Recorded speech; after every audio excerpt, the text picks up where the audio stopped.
Hello and welcome to the Videotero weekly vlog. I'm Shelley Carney. And I'm Toby Younis. Stick with us for a couple of seconds and we will tell you how to write and deliver an effective elevator speech.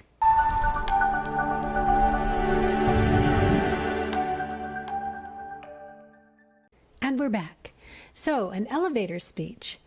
These are our top 5 tips for an effective elevator speech. It includes hook your audience quickly. You don't have a lot of time, 30 to 60 seconds maybe. 2, be memorable and unique. You really want to stand out, especially if there's a room full of people giving an elevator speech one at a time. How are people going to remember you? Number 3, define and solve their problem. So you want to tell them which problem you're going to solve and how you're going to do that. Number 4, be credibly better than the competition. What makes you stand out? What makes you the best solution? Number 5, call to action, next steps. Number 1, hook your audience quickly.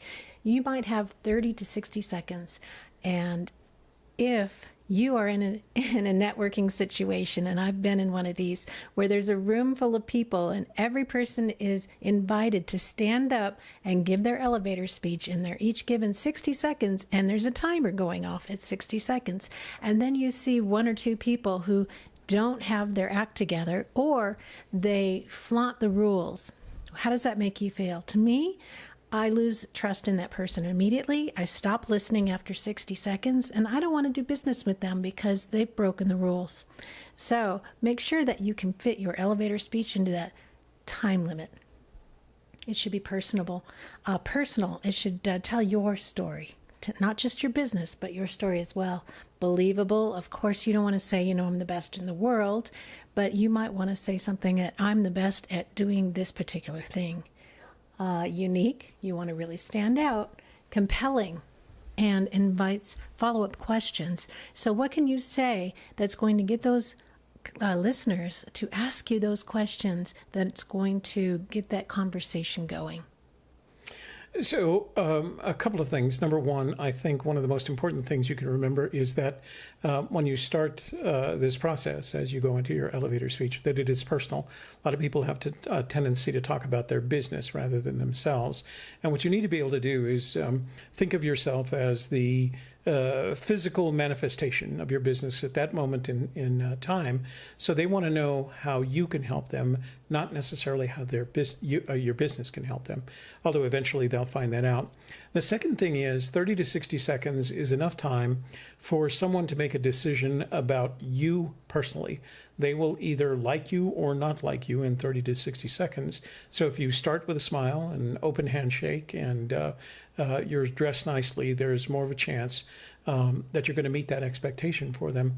And then the last thing is, I like starting off with something that is, as Shelley said, believable, but causes the conversation to begin. So it is very likely that if I were to say someone, when they ask me, what do you do? If I were to say, I produce commercial videos, the response I might get to that is, well, that's very nice. That sounds like a very interesting, et cetera, et cetera. I might not get a conversation out of it.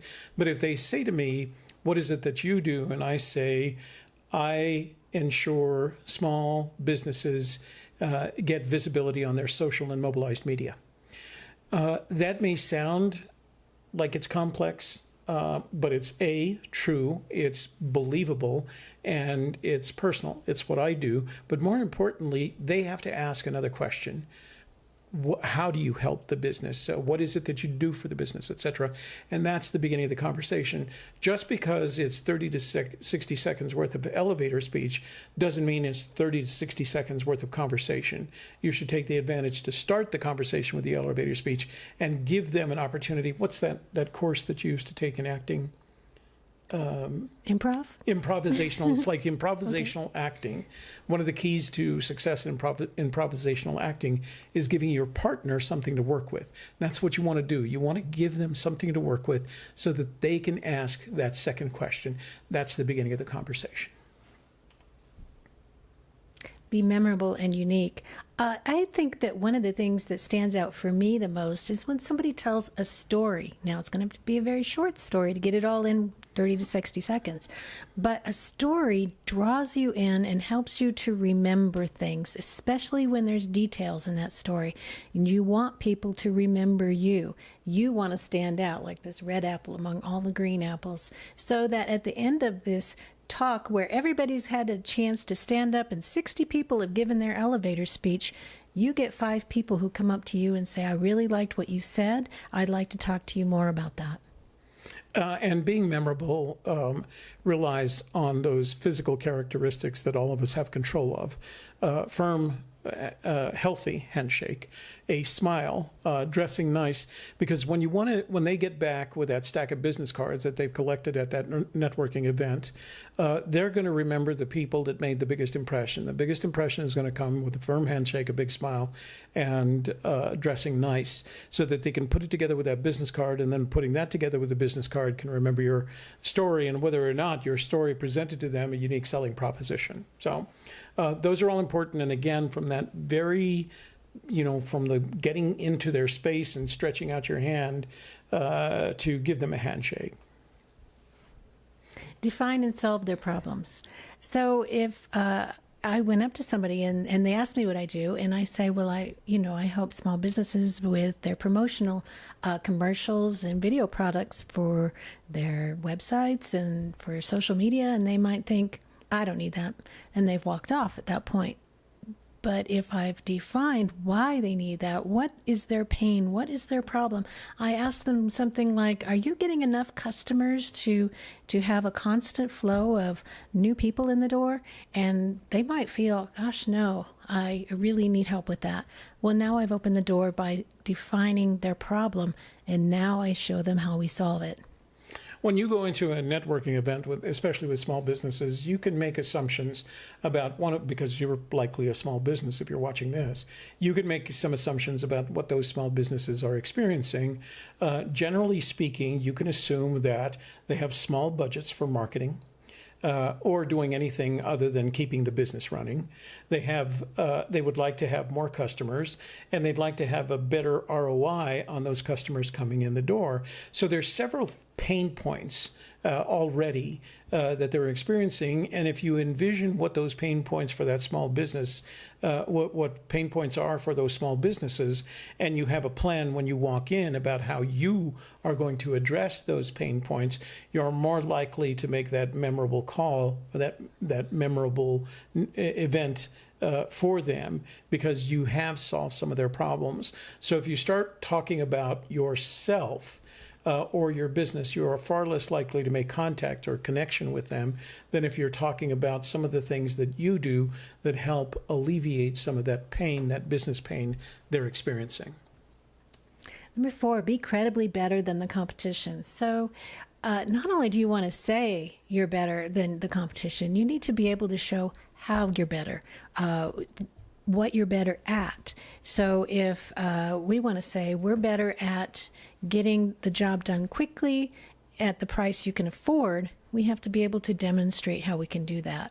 And more importantly, you have to do it without beating up on the competition. So you should never find yourself in a situation where you're comparing yourself to the competition. You can be better at something without ever mentioning the competition. But even more importantly, you can say we're very good at this. And again, addressing their pain points and not picking on the competition, because they may know or they may be doing business with the competition, and they may like doing business with the competition. So you don't want to, when you make yourself credible in terms of your market, you want to do it without necessarily beating up on the competition. Number 5, call to action, next steps. So when you're giving an elevator speech, it's like you've been in a mini meeting with another person. And at the end of every meeting that you have, your line to them should be, what are our next steps? And then you need to together agree what is the next thing you will do together. So when you're doing your elevator speech, same thing. Decide on your next steps. May I call you? Let's get together for coffee. Make that happen. At your during that elevator speech period, effectively it is a sales call in miniature. it's a 1 hour sales call in miniature. So there's a couple of things that you want out of it. Number one, you need to have your prospect having spoken more than you have. That means you need to spend more time listening to them than them listening to you. If they leave and the last thing they say to you is, "You've given me a lot to think about," the reality is you've probably given them nothing to think about. And then you want to make sure you finish with something like, what would you like me to do next? How would you like me to follow up with this? Or when can I call you to talk about this at your office, et cetera, et cetera. So you make sure there's some close effectively, even though it's 30 to 60 seconds. The handing of the business card is not enough. The business cards are eminently forgettable. What you want to make sure you do by the end of that conversation is something that follows on that conversation. Mm-hmm. And our call to action, please go to our Facebook page and like it for frequent updates, and also subscribe to our YouTube channel, because we're putting one of these vlogs out every week. And not only is it really good information, valuable information, up-to-date information, and good for your marketing, but you don't have to make an appointment to watch it. You don't have to wait for a webinar to come along to watch it. If you're subscribed and you're getting updates and notices from us, then you can watch our videos when you have the time to watch them. And a lot of this information, not a lot, all of this information is based on practical experience, where we've been doing this long enough that we have the experience of doing each of these and sometimes failing at it, and based on the failure, getting better at it. So we've already been through those hard times, and we like the idea that we can share those experiences with you on these very short videos. Relatively short videos. And thank you so much for watching today's video. For Videotero, I'm Shelley Carney. And I'm Toby Younis. Thanks for watching. We look forward to seeing you next week. Bye-bye.